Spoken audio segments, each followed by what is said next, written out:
Hello, everyone. Beautiful people. I miss seeing you all in person. Some of you I don't know, but we used to do these things in person, and I miss that a lot. But welcome to Taking It to the Streets, a chronogram conversation on art and activism in the Hudson Valley. For those of you who don't know me, I am Brian Mahoney, editorial director of Chronogram Media, and I will be moderating today's conversation.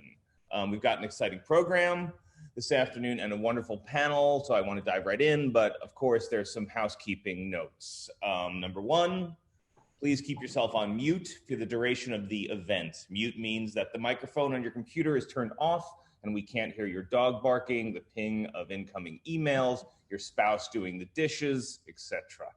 Number two, today's timeline. After my introductory remarks, I'll give the microphone to Ellen Simpson of Darcy Simpson Artwork in Hudson, and she'll talk about the ultimate goal of this event, which is to spark a grassroots art activism movement in the Hudson Valley. Then I will introduce the panel, and I will ask some incisive introductory questions. Then we'll hear from high school students from the Artifact, National Art Honor Society students, in fact, who will pose questions to the panel as well. This will be followed by open panel discussion, and we will close at 6 p.m. The one programming note I will make is that Shabalala Self could not join us tonight, and she sends her regrets for that. We invite you to put questions for the panel in the chat window, and I encourage that inquisitive part of you to do it there.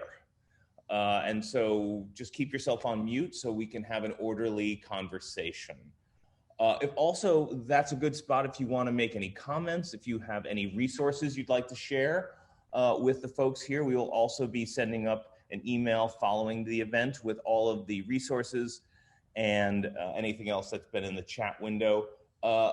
This is a Zoom conference line. As you undoubtedly know, the platform of Zoom has had some problems with security. We had a Zoom bomber on one of our calls last week. So we've recently instituted a security protocol. So if we do get Zoom bombed, I'm going to lead us all in a rousing a cappella version of the Jennifer Lopez classic, This Land Is Your Land, until the Zoom bombers retreat in fear of our vocal solidarity. Be ready. One last thing. This Zoom call is being recorded and it will be published on the interwebs on chronogram.com. So if you are in the Federal Witness Protection Program or have unpaid gambling debts, this would be a good time to turn off your video function and change your on-screen alias. Department of Shameless Self-Promotion. The February issue of Chronogram hit stands on February 1st. I'm holding the actual article in my hands. Another brilliant issue, if I do say so myself. You can also subscribe to chronogram.com and have it delivered to your home directly each month. That information will be posted in the chat window. Chronogrammies, Chronogram's Reader's Choice Awards are up and running. Nominations close on February 15th, so get your nominations for your favorite people, places, and things in now. That is also being posted to the chat window. Also, if you're free on Friday afternoon, we have another conversation that we'd love for you to join us. We're hosting a conversation in conjunction with Sustainable Hudson Valley. The conversation is entitled Disrupt, an inside look at the renewables revolution, and it will feature special guests from the worlds of industry and policy innovation to talk about tackling the revolutionary changes to make renewables a reality. Okay. Now, we really have to get this thing started. So we're here today to talk about two vast and unwieldy topics: the intersection of art and activism, and how does art move out of the gallery museum context into public space. I'm really excited to get this thing started. And before I go any further, I want to give the microphone to Ellen Simpson to tell you all how this started. Get off mute. Okay, can you hear me? You're good. All right, thanks, Brian. Thanks, everyone. I'm Ellen Darcy Simpson. I want to thank Brian Mahoney and Chronogram for hosting this call and for all of our panelists. Thank you so much for being here. I'm a second career art gallerist. I have been open in Hudson for 3 years. And this past fall, I was fortunate to join forces with David McIntyre of Hudson Art Fair and Charlotte Jansen and Shannon Greer of the Milliner Art Salon in Hudson to help promote a group show called Jewel the Wound. It was a show that featured 28 artists, local artists, who all created protest and activist art on plywood to communicate their views on Black Lives Matter and other social issues that we've been, confronted with, so heavily this year.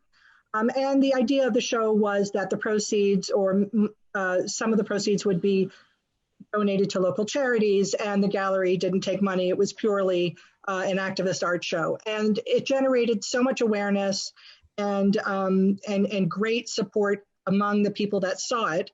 But very quickly, David and Charlotta and Shannon and I realized that there was a problem because everyone who came to see it were people that were already going to galleries and were already on board with a lot of the messages, and they were in agreement. These are people that kind of shared the same views on all of the issues that were being discussed. So all the work that was designed to present difficult problems and issues and provoke discussion and healing really wasn't working to the level that it should have been doing. We were really preaching to the choir, which is what we started saying. And we started becoming interested in thinking about ways to get the work out of the gallery and into the general public where the art could do the hard work that it was meant to be done. We reached out to Brian and Chronogram to talk about how to get a dialogue going that could gather thoughts and ideas and experiences from people who knew a lot more than we did about how to do this. And 3 things became really evident. The first was there are so many artists and activists in the Hudson Valley that have been thinking about this issue and working for exactly what we're talking about for years and years and years. And it's amazing to have this breadth of talent in our region. The second was it became apparent that we needed to connect and be able to talk to people. And Chronogram was the perfect vehicle to do that because we all have Chronogram in common. And they're on board with supporting these cultural initiatives in our region. And third, it's hoped that this call will generate a future of collaboration, a regional collaboration, so we can work together and come up with ways and support each other to get activist art out of the gallery and to get more people into galleries and to really get activist art working for all of these issues. And so thank you for being here. And it's a pleasure. Awesome. Thanks, Ellen. I love that thing you said. We all have Chronogram in common. That really kind of like gets me right there. When you registered, you were asked a number of questions, and I want to just, before we dive in, just give some of the answers that you all gave to some of these questions that we asked when you registered. So the first question was, what are some examples of activist art reaching non-traditional audiences that you have seen? Black Lives Matter mural painted on Hudson's Main Street was one, O Positive murals in Kingston, the Flags exhibition at Basilica Hudson was one. And then someone said, the Nick Cave installation at the school is a great example of activist art. To have an entire town discussing what is art and what is the purpose of art and why is this so offensive to some is exactly what art is supposed to do. If this was inside the gallery, it would not have caused any controversy or discourse. We would all just be congratulating each other in our shared views and nodding our heads. This would have been a failure, in my opinion. Interesting. And Jack is here, and we can talk about that. Then we asked, what are some of the top obstacles to these types of projects? And the survey says the number one answer was funding. The some of the other answers. Resistance for nonprofits or their board members to be actively political, which is interesting when we think about the nonprofit sector. And I see, Melissa, you're nodding your head there. Securing permission to install street art in public or privately owned infrastructure buildings. Museums and art galleries can be intimidating, and we need to find ways to reach out and be more accessible to non-traditional audiences. So the other question in conjunction with that was, what ways do you think these obstacles can be overcome? Number one answer, funding. After that, we had networks of people who can help keep the momentum. And then someone said, artists always find ways to make something out of nothing, which is true, but hopefully we can do better. And then this was an interesting comment. Someone said, as a farmer's market manager, I know the value that the network of local markets holds and how people are coming here to not just shop, but to have a connection with their community as well as the outside world. Let's bring activist art into a space like a farmer's market or touring around regional markets. I thought that was a great idea. We're already there in these places, right? And then we asked, do you see benefits in regional collaboration around art and activism? And there were many, many yeses to this question. But there were some interesting elaborations on that. Someone said, museums increasingly need to be more than just art institutions. Thoughtful engagement in issues can build their role as community organizations. There are many brilliant people in this region. If we work as a group, we can use activist art to create important conversations that will be part of social change. I couldn't have said it any better. So having said that, I would like to get to the panelists. And so the first panelist, I'm gonna ask each panelist one question and move on to the next, and then we will open it up for general questions after we have some questions from our students from the Artifact. So Matt Dilling, you're up first. Matt Dilling is the co-founder of Lite, Brite Neon Studio, a collective of craftspeople that specializes in the production of neon art, display, luminous visual props, and architectural lighting through a collaborative approach based in Kingston, just down the street from me. Lite Brite seeks to transform and transmit the power of light art and display as a viable medium, light art and display as a viable medium to convey the mystical truths that surround us in everyday life. So Lite Brite is committed to working with activist artists. Their shop has worked with Andrea Bauer's We Are 11 Million piece, which maybe you had seen on the High Line or up at Art Oh My.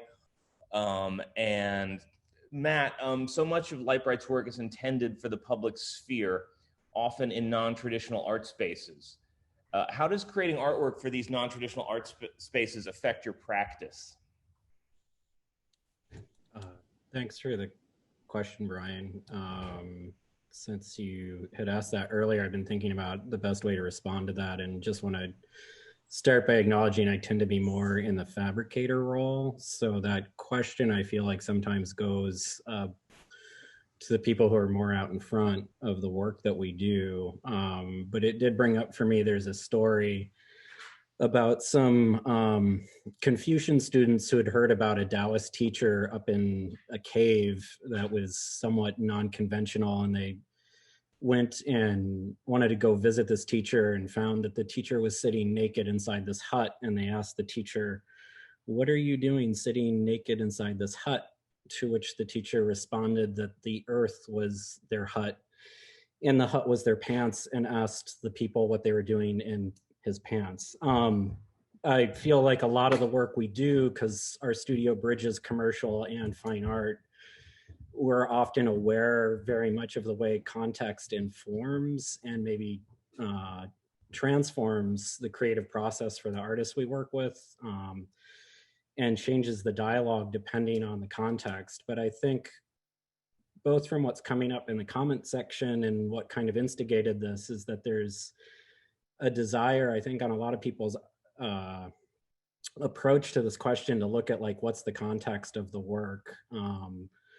and particularly here in the Hudson Valley, like what is the intention from a more community-based perspective as opposed to a market-driven perspective. And in terms of the approach that we take, oftentimes I think there's a lot of thought and from an activist perspective of going in with questions as opposed to answers. And Andrea's piece that you brought up, I just want to acknowledge that that was actually a collaboration between her and Coachella Harvest, a group that worked specifically with DACA and Dreamers.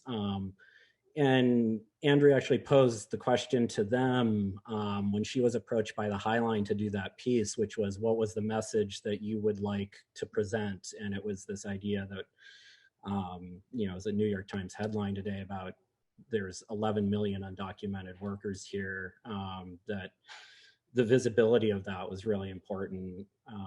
And I feel like that's particularly for our studio because we work with Lite, and there's an element of bringing the visible or transforming the invisible into the visible. And there's an element of that that I think relates to the question you're asking there, which is, I think in a lot of cases, it's about asking good questions, not always having the right answers. And it as a segue, but I really do appreciate the last show, that David Hammonds did in Los Angeles at Hauser and Wirth. I just want to bring it up since David lives part-time in Hudson. It's an extension to be talking about LA. But opening the gallery up to, in that case, you know, a community of homeless folks is another way of actually inverting this question of moving art from the private into the public, but actually moving the public into the private space. So I think there is some ways that the question can be flipped, and hopefully having this conversation as part of that.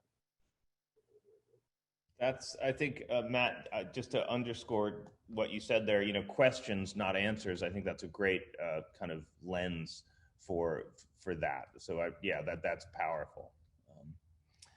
All right, Amma, I'm coming for you. Amma Josephine B. Johnstone is a speculative writer, artist, curator, and pleasure activist whose work navigates intimate explorations of race, art, ecology, and feminism, working to activate movements that catalyze human rights, environmental evolutions, and queer identities. Johnstone was recently named Keith Haring Fellow in Art and Activism at Bard College, and you will be in the US shortly-ish, hopefully, but you're still in the UK at the moment.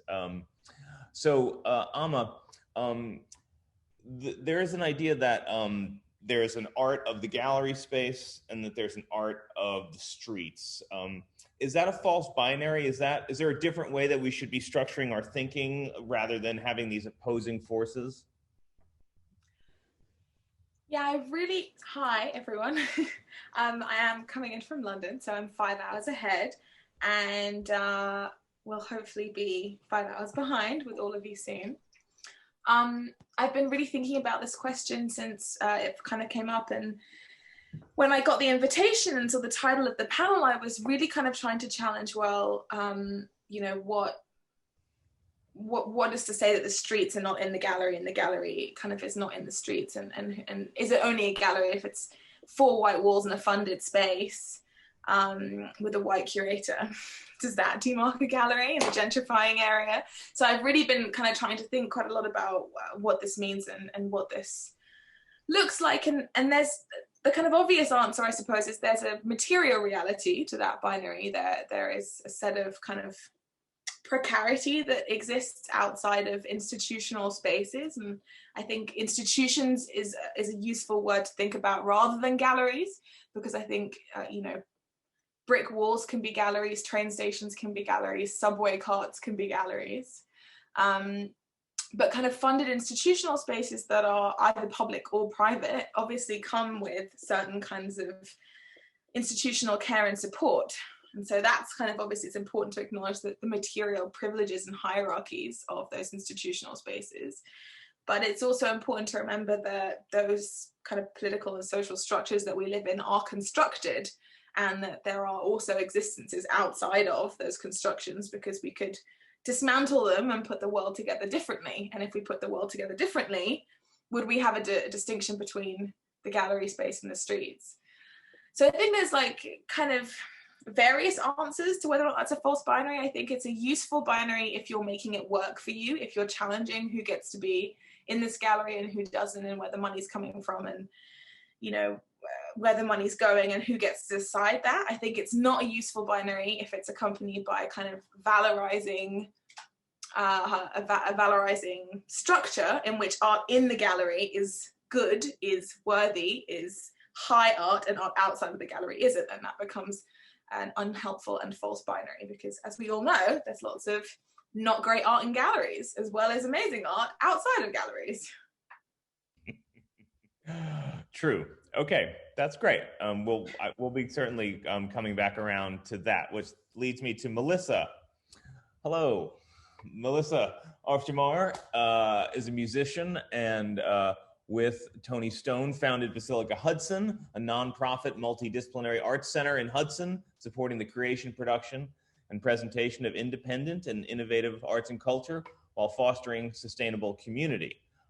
And it's awesome. If people don't know about Basilica Hudson, I don't know where you've been. So Melissa, this one for you, you have an arts venue. And so what's the biggest challenge for running an arts venue like Basilica Hudson in reaching audiences that might not feel comfortable in a dedicated art space? When I first read that question, we were given advance notice. So first of all, hello to all participating. Thank you so much, Chronogram and Ellen and David, for organizing it, because I've been in the Hudson Valley for 13 plus years, and I've been having this conversation with anyone and everyone, and it really is a big part of why we started Basilica, was to find a place in that dialogue and in the legacy of the Hudson Valley, which is, the birthplace of the first modern American arts movement, which I didn't know about until I moved here, but now I know. But so when you sent me that question, first I thought, are we an art space? And I want to give two important context, is that I and my husband, filmmaker and musician, we were underground artists at one point. So we were people seeking to be found, and to be shown and seen. So I think that the thing about Basilica is we're always seeing it from that way. We built it for others to be seen and discovered. So I've never been of an institution background or even academic, where I've never really known the constructs other than being a hustling musician who was lucky enough to get into success. And then the other side of it is that our building, for those who haven't been there, I love that it's an art space, because really it's an abandoned factory in an industrial wasteland with no sidewalks, no heating and cooling. It's already the fringe of art. So we have events called 24-hour drone, which are long meditative sleepovers and freak flag days. We are already in the fringe, and we're kind of catering to not the general public. We're already kind of, but it just so happens the Hudson Valley has a lot of people who come to this area for that reason. So those are the two kind of contexts where we might not be inviting to a lot of people, not just people who don't know art or don't know, people who love high art might have zero interest, or people who love mainstream don't come to our place anyway. So I feel like we're very aware of who comes and who doesn't. We're a niche. And that being said, to answer that question, I feel like the most thought I've put in recently in the last year, when Tony and I, we had our 10-year anniversary as Basilica Hudson in 2020. And instead of celebrating with music festivals, film festivals, art shows, artists in residencies, we sat closed, reflecting on what we're going to do to change, to be of better service to our planet and the people who live around, because we do have the 501c3 status. We do have this beautiful building.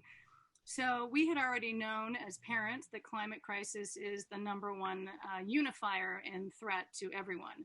But that being said, when you're trying to engage people in climate and you have this lofty concept like climate change, and you're trying to invite people in who either don't believe in science or don't even have the luxury to think about fresh water, fresh air, because they can't even get food and shelter easily, So I've been doing so much work in the last year of how do we invite people in to even think about ecology. And I thought the arts have a responsibility, and I, coming from more the 90s, the end of the golden era, where I wasn't sure that I liked that Bono from U2 was so politically engaged and telling people but I really, this is it. We are the people who have to change the way people feel, think, and see.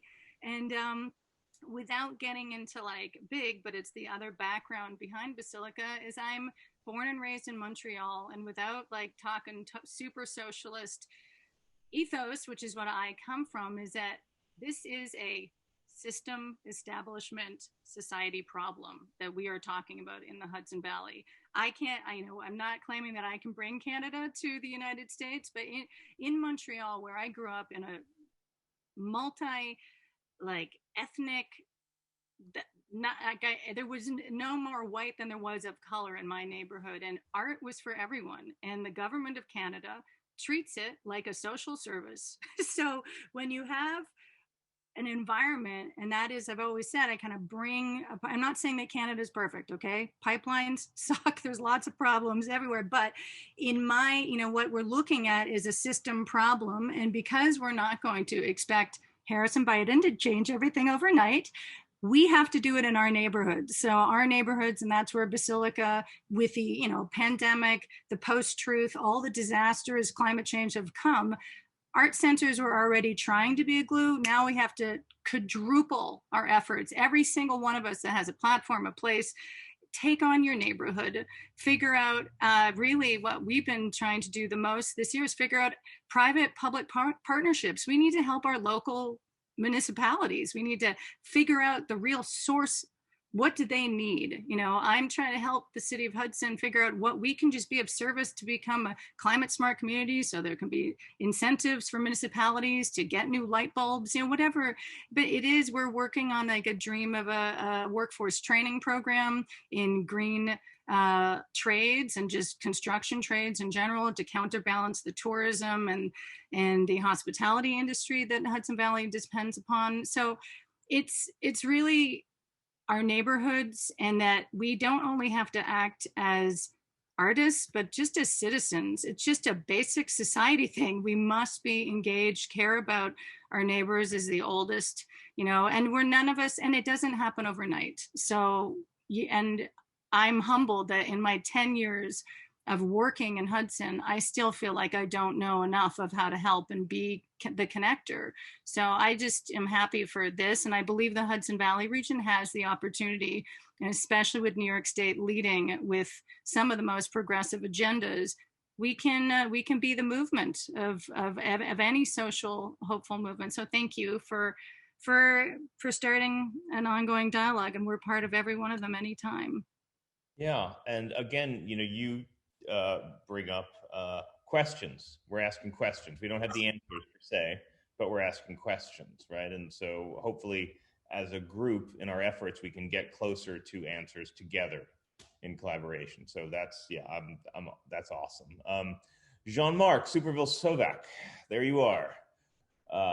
You are a multidisciplinary artist and curator whose work is deeply rooted in the community around him.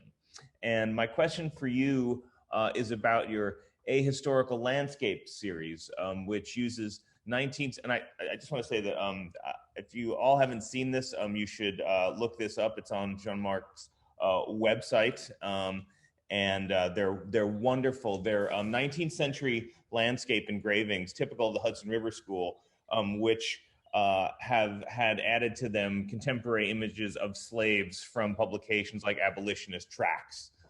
They are wonderful commentaries. And so, Jean-Marc, these pieces are clearly message-driven. I mean, what is the hope that you're hoping? What are you trying to engage readers in this particular series? You can hear me, right? I had several answers to this question, I think. First of all, I love the choice of words message driven, right? So it implies that there is a message. So I'd be curious, what is the message that you're getting? But the other thing is that I realized that there are several audiences for this work. You know, it depends on who's looking at it. And I've found that, you know, there are people who will just see it as not surprising, oddly enough. But also, it speaks to, I think, a certain love that people have for the Hudson Valley, like you were mentioning, as the birthplace of American art. You know, it's not a coincidence that there's all these amazing people, you know, I know, who are joining in. I can't see all of them, but I know that, you know, it speaks to the way in which I think there is a bridge, there's a dialogue between the landscape as we know it, and a lot of the sort of historic sites that have dotted this place all along. And history has been made in some of this. I was reading about you guys stopped the plant at well, you were part of it at, you know, freaking, you know, in Hudson. You know, you told a cement plant, we don't want you here. You know, it's like there's a real power in the way in which I think artists and musicians and curators and you know, teachers and professors and, you know, congregate here up and down all the, you know, from Hudson down to Beacon and Peekskill and Kingston. And, you know, it's just a long stretch of beautiful people. And I found that deeply rooted in the history of that is some of these, like, these estates that still exist, you know, these sort of 19th century Claremont, Livingston, you know, these very moneyed like blue blood, you know, of the area. And those places are opening up. They're starting to figure out, like, oh, you know, like I spoke to somebody from Olana, you know, or I'm doing a project in at Wilderstein historic site in Rhinebeck. They want to, and I'm thinking, you know, this is fantastic, because the history that I'm looking for in the ahistorical landscapes, since they are ahistorical, to answer your question, Brian, I think that the message is that there's a history that we see, and then there's a history that we don't see, and that there's a way in which we can get the history that's not visible, and that's what makes me you know, want to dialogue with these artists who are long dead, you know, from the 180 years ago, but also with an audience that can read and speak to what those images say, what they should say. Mm-hmm. You mentioned a history that we don't see. I think that connects up to this idea of the art that's outside of the gallery walls, and that's part of a history that we don't see as well. So that's also, I think, part of that. So that's yeah, that's interesting. I love that work. All right, I'm gonna Jack Shainman, who of all people currently. And when we talk about art and activism, wow, you're right in the thick of it. Many of us were on the call the other night with the most exciting zoning board call ever up in Kinderhook. But Jack, for those who don't know, Jack, he opened his first gallery in 1984 in Washington, D.C., and is now a leading force in the international gallery and art world. He has 2 New York locations and runs the school in Kinderhook. And so for those of you who don't know, there was a piece, an art piece put on the side of on the front of the building by Nick Cave, Truth Be Told. And the New York Times has written about it a couple times. And on Monday, there was a Zoning Board of Appeals hearing in Kinderhook about it, and people were able to give comment. And then in a few days, the Zoning Board will issue a ruling. Is that correct, Jack? Yes, on February 2nd. And so my question for you, Jack, is, what are your takeaways from your recent dust-up with the Kinderhook municipal authorities about how art functions in smaller communities? Shoot, where to start? Well, I guess if you think, the one thing I learned after 9/11 was that anything can happen. And in this case, it really did. We never expected to have that kind of a response from it. And well, let me go back because during the summer after all those awful murders, police killings of unarmed Black men, Nick Cave came up with this idea to activate the front of the school. And especially at a time when we're shut down, it was still a way to get kind of ideas out there and messages. So, I loved it, and we all thought it was like a really great idea. Of course, when you do things like that, and as Matt probably knows, there's always things and changes and things that come up. But long story short, we went around with the town for quite a while, trying to get permission, kind of, even though we didn't really need it. Long story, just to be good neighbors. And then they told us not to do it, but we had already planned on doing it. Everything was set up. Plus, as a gallerist, one thing that I do is I create a space for the artists to come in and do what they do, present their work. And so for me, I really thought this was about supporting Nick in this time because, as a man of color, all of these killings, it was every day. I mean, it felt like every day. I don't know how many this summer. But then the way that the Black Lives Matter, the protesters were treated, especially when you juxtapose it to the way that the white supremacists were treated in Washington. Long story short, I felt like I had to support the artists. So the town and all that, I guess I really kind of upset them by going ahead and doing it right after they told us not to.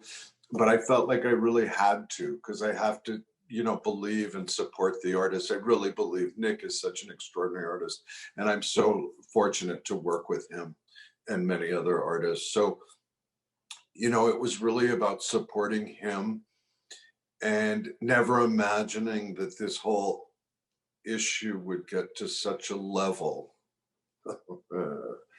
And I mean, hopefully the outcome will be good. We had an amazing support from the public here. I think there's a schism between now that the demographics have changed so much in the Hudson River Valley, I think, and over the last 10 years, but especially after COVID.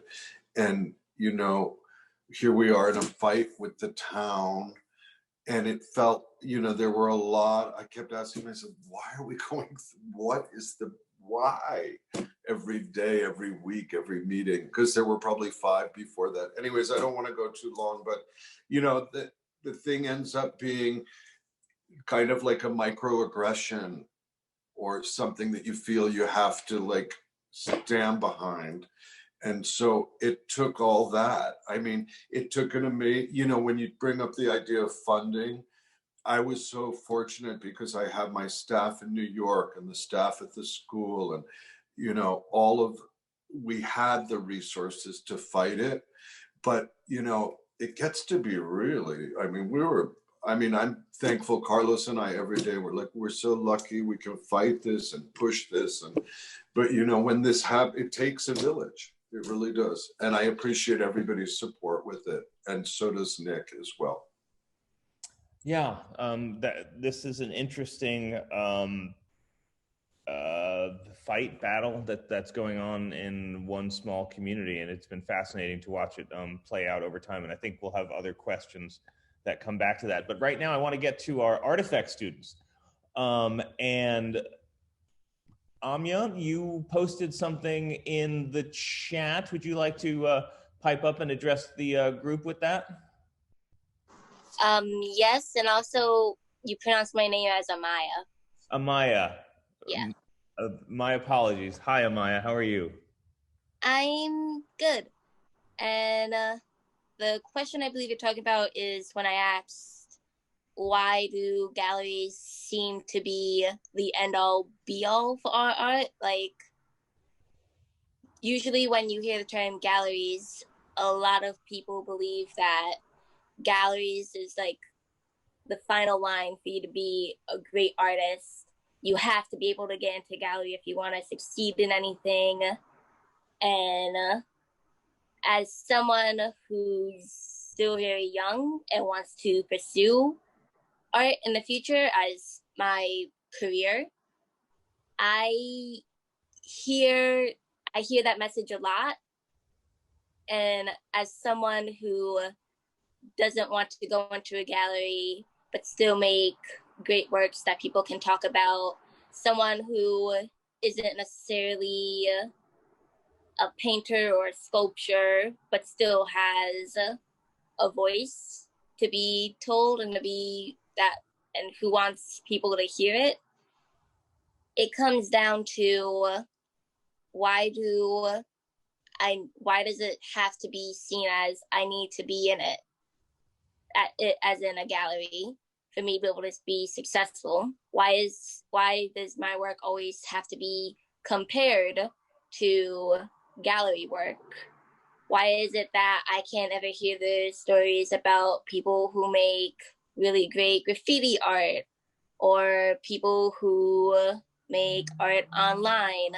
Why is it that I never get to be able to really be allowed to take any inspiration from them? Why do I always feel like I have to be pressured into taking inspiration from gallery owners and workers, when really there's so many people out there who aren't in galleries or who aren't in art institutions, and their work is just as amazing and have just as much of a story to tell?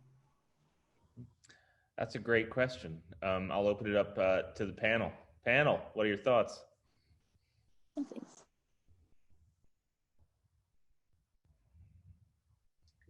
I can comment on that. Yeah, please. Thank you so much, Amaya, for that question. I really hear you, and I kind of want to also honor like this single. I'm just trying to change my view so I can see this like single kind of a track that I think that's often presented when you're a young artist or a young person generally, that if you're going to be an artist, this is what it has to look like and this is where you have to go. I think that is changing. I actually think that there's a lot that isn't changing, even though it might seem like it is. But I think this is something that's changing, partly because the digital realm exists. Art exists digitally in different ways, and kind of depends somewhat on your medium. But if you use text, if you use video, or if you use kind of visuals, there are ways in which I think the online space is breaking down those kind of hierarchies of where art can and cannot live. Again, I want to just like really trouble this idea that the gallery has to be like four walls of funded space. I think the gallery is a place where art lives, and I would argue therefore the gallery is families' living rooms. The gallery is people's coffee tables where they have their family photos, right? You know, if we're thinking about decolonizing what a gallery space is, then we have to decolonize what we think a gallery is and who gets to have it. But I think also in terms of, you know, having a kind of art practice or an art career and where you're going, I want to just really say very strongly that like your art can live and exist wherever you want it to. And there are all kinds of ways in which artists make a living that do not begin or end with galleries. And many, many artists who have their work in galleries do not make a living by having their art in galleries. That is a complete illusion. Let me just tell you that right now. That is the state of precarity that artists who want to be in galleries, or I would actually say private collections, are kind of the commercial end goal. Like those artists live in states of precarity and often are waiting for institutional validation that is really kind of not got much to do with like caring or investing in their practice or their humanity, their like whole holistic being, spirit, energy, like, and it's very much to do with, you know, how can we kind of use this art right now? So I just kind of want to, as much as possible, turn that question back to you in terms of giving you like agency, and for you to take that agency to really be like, my art can exist wherever I want it to. And I was also thinking about Tatiana, I just looked up her surname, Fazli Zeda, which I feel like I'm totally butchering, so I apologize, Tatiana, who created the Stop Telling Women to Smile campaign in, I think it was 2016, and that started off as graffiti and then kind of became this whole big story, and then was really like appropriated by lots of people who were like, oh yeah, I care about street harassment too. But really, like, that was kind of an artwork that really reclaimed public space as the gallery space, and I think took her into interesting places and interesting kind of conversations where she could really choose whether or not she wanted her artwork to exist in kind of a journalism space, in an educational space, in like a community gardening space, in an academic space, in an educational space, you know, in a community center space. All of these spaces are up for grabs. You know, it's really like the end goal can be what you can imagine it to be. And then you use institutions to support you getting there, because that's what they owe you. That's why they exist. You know, they just tell you it isn't, but that is why they're supposed to be there. Nice. Melissa, did you want to jump in? Only because it's, we could wait for the next youth person, but I did also similar response in that life can be your artwork, and it is not about like the career versus what you want your life and happiness to be is like what I'd like any young artist on this call to really think about. And that I was raised by really creative parents who didn't have a lot of money, who didn't follow the track in their pursuits. They were freelancers, they had odd jobs, they did all kinds of, and I was raised to believe, you know, that I don't necessarily put the money with the thing that I love, and that I, in fact, ended up being a musician, but I loved music so much as a child and as a teenager that I actually promised myself I wouldn't make it my career because I wanted to protect it from the world of economy, because I don't like money. I didn't want to be rich. I want to be happy.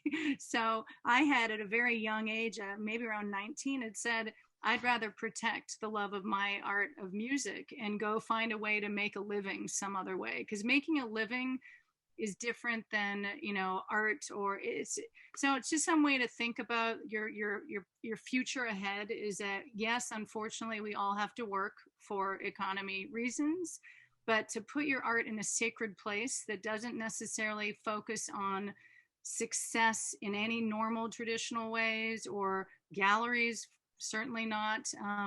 And that's just something to think about. And I know that might sound a little utopia-like, but I actually believe in, you know, art is magic and it is sacred, and the idea of money strangling it has, since I was very young, not been something I like to do that dance. So I don't know, that's why we started an art center later on, is to be able to just help a little bit to get people who don't have mainstream yet, or emerging people, to help just get a little bit of exposure on their way. But a lot of those people, like, you know, don't necessarily work for art full time. They work for art for their love, and then they have weird other jobs, and that's also very cool. Like, that's a good life. And I'm gonna pass it back to the youth for more questions. Nice. Yes, I know there are other students from the Artifact here. Would anyone else like to pose a question to the group from Artifact? Do you mind if I jump in? Please. So, hi. My name is Ava, you can see that, and I'm also from the Artifact. I was just wondering, a lot of you guys talk about the community building and organizational work you've done, supporting the community, starting conversations, supporting projects that start conversations, and you guys have been posing a lot of interesting questions that definitely, contribute to the discussion, especially a lot of national discussions we're having right now around race, particularly. I know that abortion has also come into question, like women's rights. I was just wondering, with any of these community organizational projects, you said that the main issue that we like have as artists when creating these projects is funding. I think fundraising by using these platforms is a great idea. I think that's where a lot of the efforts need to be focused on, and I think that's how we start actually like addressing some of these problems. I was just wondering if anybody in the panel has done any, fundraising work for like Black artists or queer artists, just to support those communities, not only artistically, but financially. Panel? Melissa, you want to jump in? Very well questioned, well said. And one thing, small, tiny part Basilica Hudson has played a part in is a really amazing Hudson artist, Shanika Mcintosh, who we have known since she was a teenager and who's worked with us. We've shown her work. She went on to being a youth coordinator at the Hudson Library and is an amazing pillar of community youth building. And we administrated, so we were the fiscal sponsor for the Heart BIPOC Artist grant that came out this year. So she's been doing all the amazing work, and it was her idea, but it's the Hudson Emergency Art Response Team. And it's a group of artists who got a bunch of funders together to give monthly grants to BIPOC artists. And we were, thrilled to be able to do the little help what we could do, but that is something that I agree needs to, because back to my Canadian socialist root things, where art should be a right, just like clean air, is that we need to fundraise for the arts because the federal government is not. And so that is how you start in your neighborhood, and why we feel that Hudson does have a lot of this cool synergy. And I'm sure there's one in Catskill, New York too, the Create, the nonprofit there. They were doing another artist grant, but there's been a few emergency art grants due to COVID, but I agree it has to be forever. It can't just be COVID. It has to be part of our culture. So thank you for bringing it up, and hopefully everyone on this call will poke themselves and people who can help with that. I agree. Jean-Marc, you want to jump in? Well, I mean, I hear the word gallery coming up a lot, and so I think it would probably be best to hear from the gallerist. I think we did hear from the gallerist actually, but when it comes to funding, right? Because obviously this is coming up a lot. I want to be very straight and very pragmatic and say, there is money. There are these silos though of money. And what's so interesting about the moment that we're in is that people are being asked to stand on the line, to take a stand, right? At the meeting last night, Jack, there was a woman who talked about, I don't remember her name, but she said about coming into Kinderhook, a Black woman, and seeing a BLM sign made her feel, sorry, I feel safe here. I feel okay here. Yeah. This is the power of messaging, and this is the power of art. Well, if you want to get back to the question, which was really a great one, I mean, there are different ways of doing that as a gallerist. And I know, the whole idea of the gallery and commercially and all of that, that's a whole other conversation really, because to the young woman, and I think your answers were so great to the young artist who was asking, because you don't have to be in a gallery, but there is that system that we have, and we have it to present work and to show artists. And I've been very fortunate. I've worked with a lot of artists of color over the years, and also queer artists, and artists really from all over the world. That's one thing that we love to do, is bring in things that haven't been thought about from India, from Africa, like Asia, Africa, anywhere. But in a way, galleries do it like one-on-one. But then often artists will do other things that galleries in a way can support. I'm thinking of one artist that I work with, Hank Willis Thomas, who started with Eric Gossens, the first artist-run super PAC. And that was done 5 years ago when we were all worried about Trump and all of that. It started as an exhibition in the gallery because Hank loves to collaborate with other people. And so it was a group show, first fundraising for the Four Freedoms. It was the first, and then we were lucky enough to get donations. And so that's just one example. But Hank also had a thing, it's like a big inflatable, it's called the Truth Booth, and it has gone to every state in the United States, and people go in and either write comments or they can tell the truth in that booth. So, you know, in certain ways, Nick Cave also, Nick has done a lot of outreach. In fact, he started a space in Chicago. It's in the building where his studio, it's called Facility. And there he does a lot of mentoring of young people and different projects with the community, actually making things and putting things up. He did a big thing at the beginning of COVID with the community and for Black Lives Matter, etc.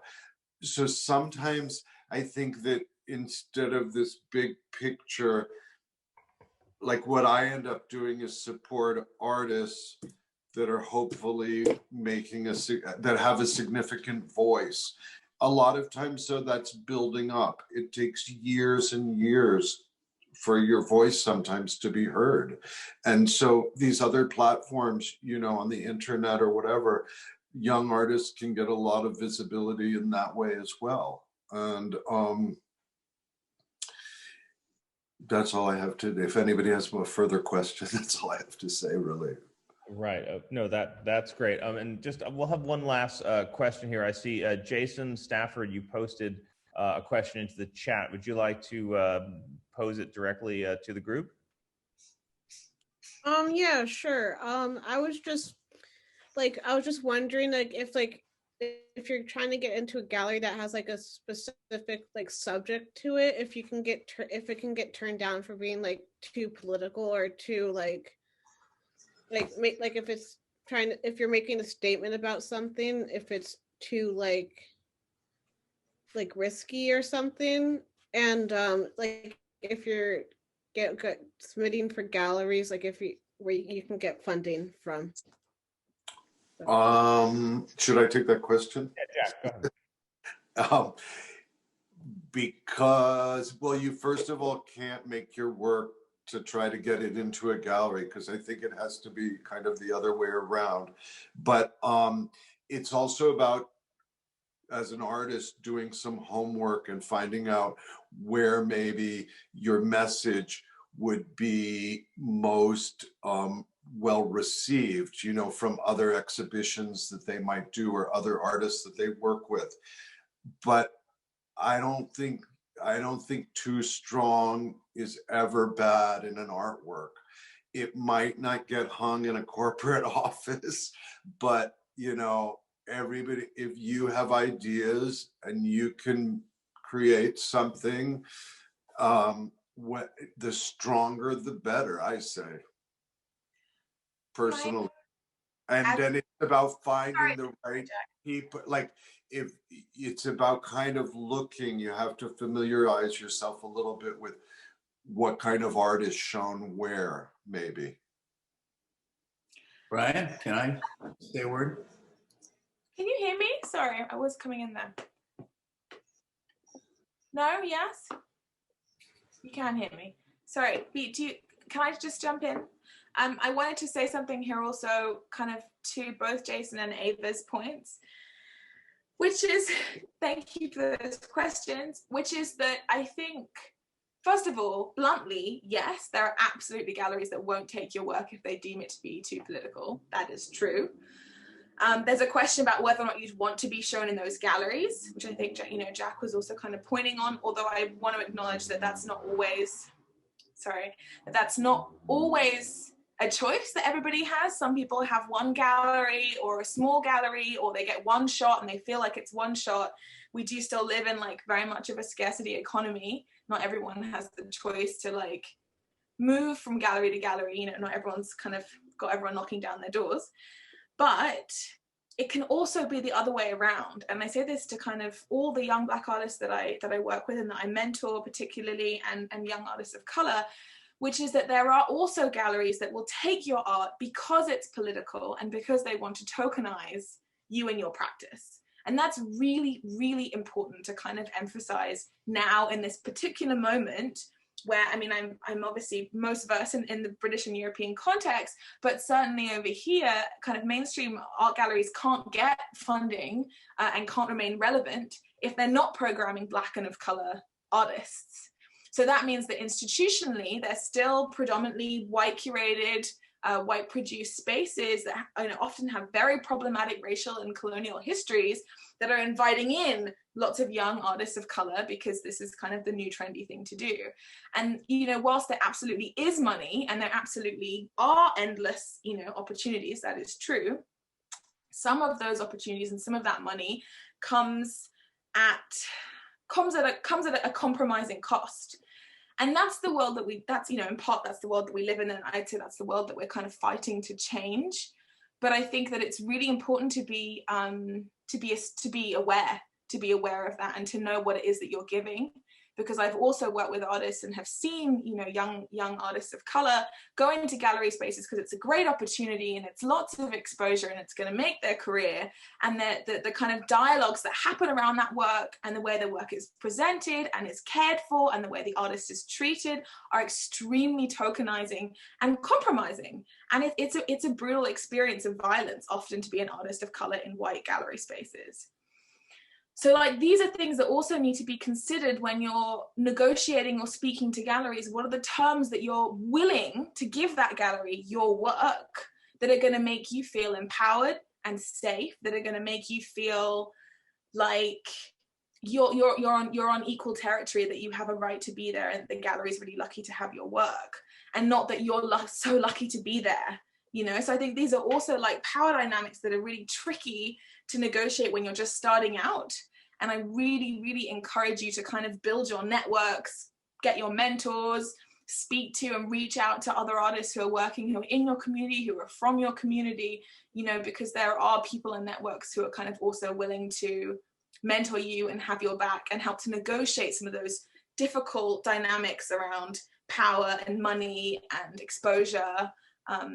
Because it is a kind of complex minefield that I think it takes, quite a few years to learn to navigate with agency. And so I think these are just also things to bear in mind and to remember that, you have power, your work has power, galleries don't exist without your amazing art to go in them.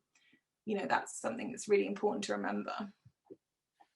I think that's a great bridge to how we got here, which was this idea of how do we create momentum for a grassroots movement that's open, equitable, that invites everyone in, that creates the biggest tent for people, that we can all get into this art and non-art spaces, maybe obliterate the distinction there even, and create a vehicle for social change out of that. And so, my question for the panel, what are some kind of ways that we might think about starting that type of process? And for everyone on the call, I invite you all to type into the chat any comments you have about how do we start to have dialogue around creating a grassroots movement that can foster activism, art, social change that's equitable.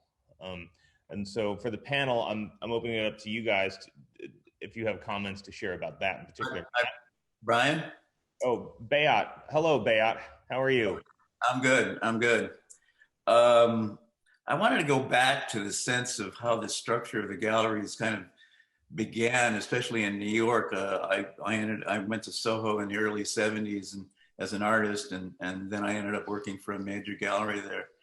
And what I saw what was interesting was the power of the arts. And in the early 70s, the power was actually in the hands of the artists, because the circles were very small, but they all overlapped. And so, you know, a lot of artists were working with other multimedia dancers, poets. I was the dragon of Meredith Monk's theater at one point. I don't know how I got there, but I did.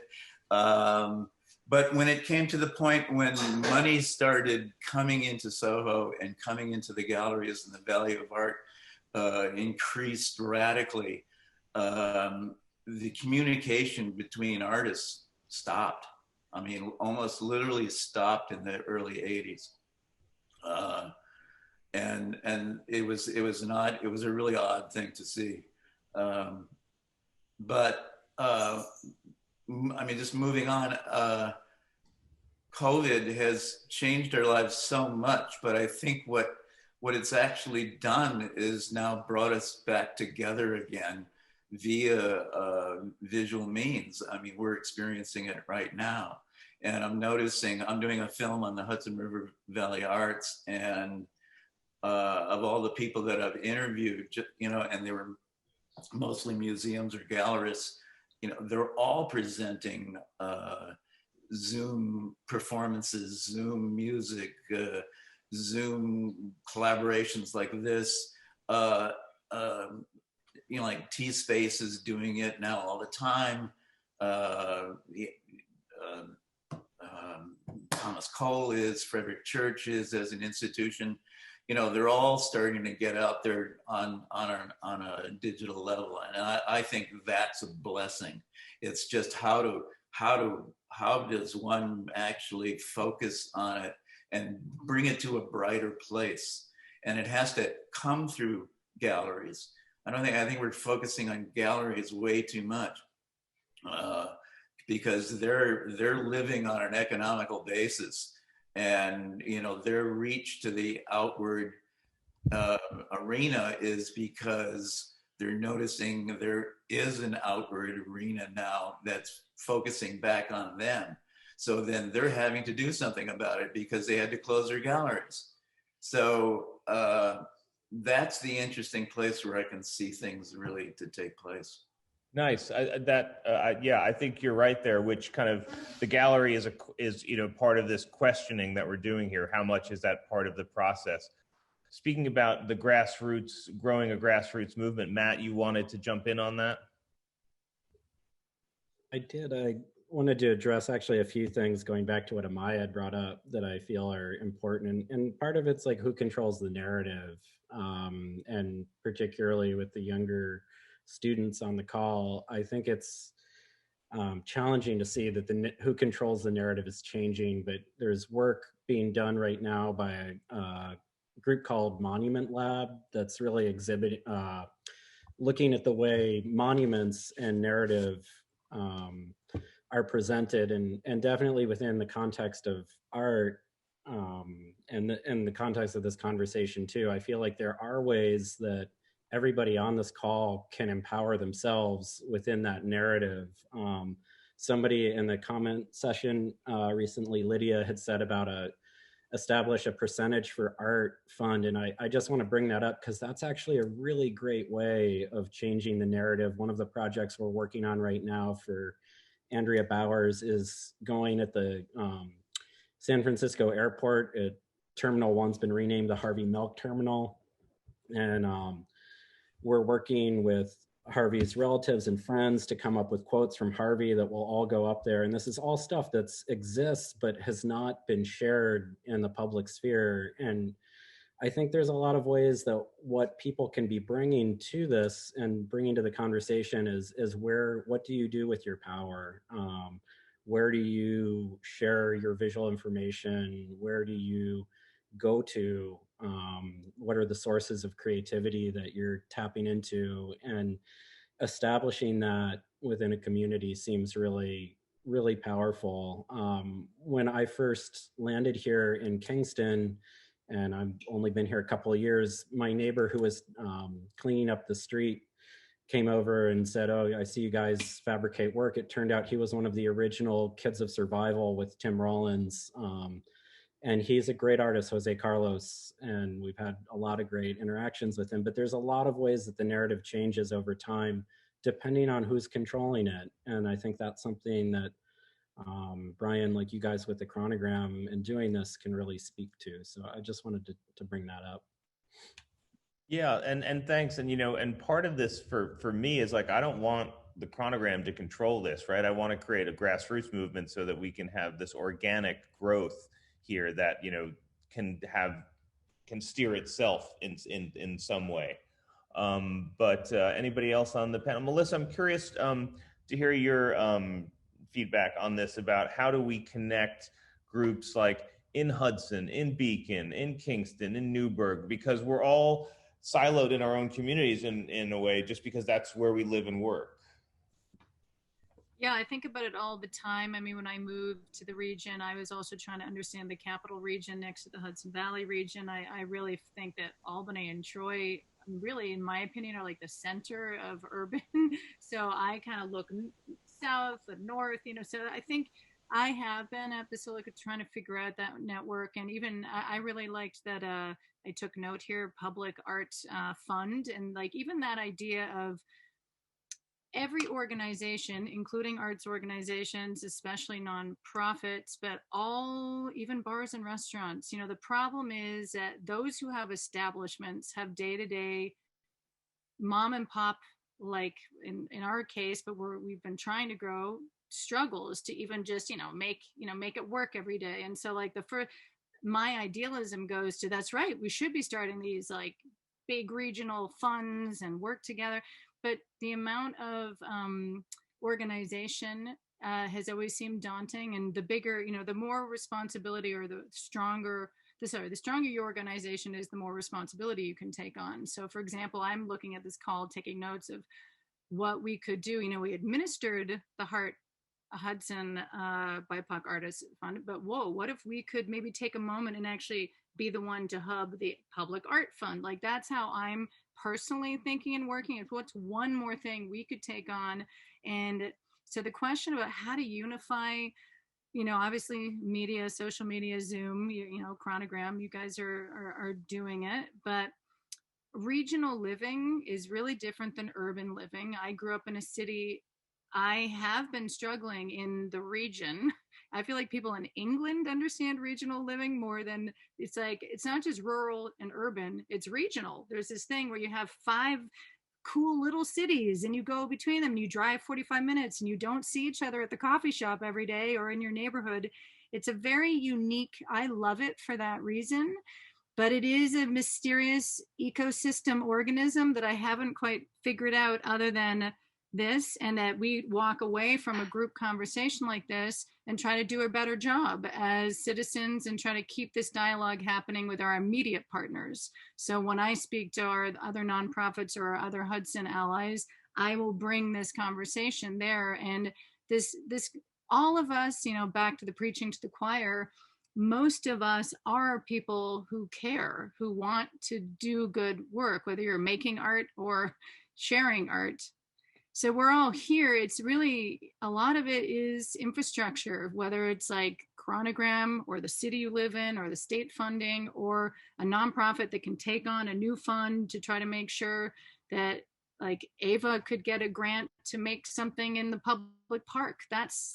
So I don't know, did I answer a question? I am, I believe the momentum is growing. And as somebody mentioned, Jack, post-COVID, I mean, there is a lot more professionalism and money than has already even been here in the Hudson Valley coming now. And that's a scary thing and an exciting thing. We need them to invest in existing organizations that already know the neighbor and hope that they empower and work with us to not reinvent 10 other institutions that are not as informed by the long running, that to me, it's like a fast evolving region too. So there's some moving targets that are also to be considered. But did that answer the question?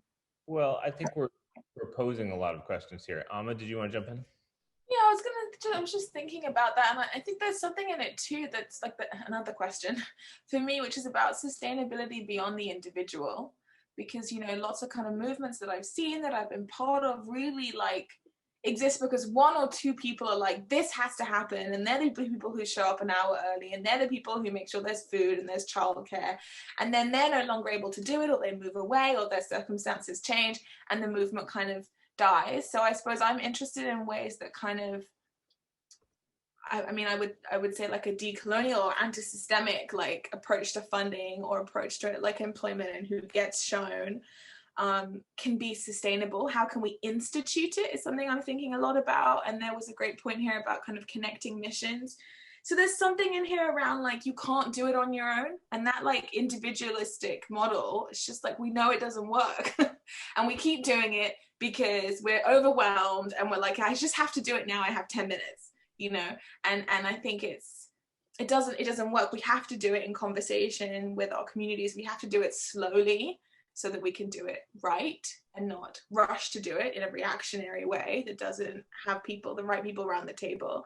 And we have to do it in ways that live beyond us. Like it can't be a movement because like Melissa's championing it.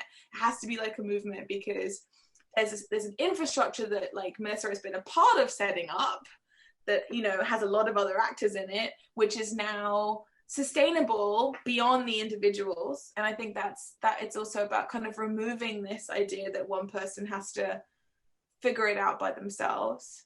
And I guess there's also just a kind of point around the existing institutions like hiring and paying their communities and using because all funding works that kind of the more history you have, the more proof that you've brought in audiences, the like more funding you can get. So like using that kind of like history to like get funding to like employ people, pay people who don't have those like histories with the state, you know, for a whole host of reasons. So I think it's also about like, you know, it's very easy to bring the streets into the gallery if you just pay people, you know, like help people to stop living precariously so they don't have time to think about things, you know, like create that time, finance that time. Well said. I've just been looking at some of the comments here and all the people on the call. We're kind of a powerhouse group here. I see artists and curators and gallery directors all here. So, you know, this group that are on this call, you know, I feel like we have the potential amongst ourselves to really push this idea of a grassroots movement forward. And so the idea that we came to this today was that although we are just about out of time on this call, this is not the end of the conversation. And I didn't think that we were going to get to a place today. We weren't trying to drive somewhere, and we were like, there was no destination, right? We've been asking questions, and you know, we've heard some great ideas. And I think, Amma, to your point about the individualistic model doesn't work, well said. And so there's so many of us here who are ready to collaborate. And so I think what we will do, Chronogram, we will facilitate the next step.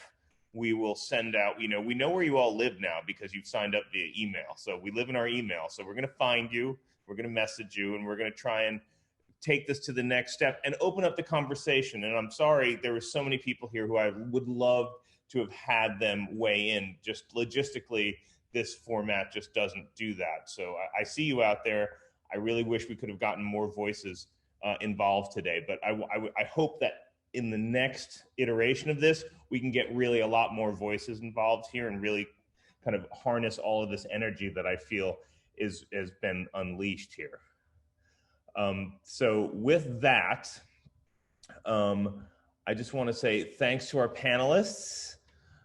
Thanks to everybody for coming today. Thank you for reading Chronogram. Thank you for your willingness to be part of hopefully something that will bear fruit here out of this thing. That is the goal here.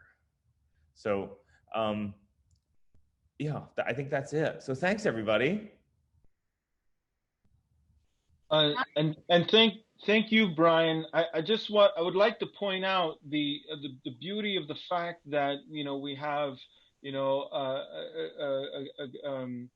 you know, a space owner, an artist, a neon, you know, like, and a gallerist and a magazine all together in one room somehow miraculously. And I don't know what the solution is in terms of the communication and breaking down walls. And I'm reminded of what I listened to a talk with a fellow named Theaster Gates, who, if anybody hasn't heard that name, should really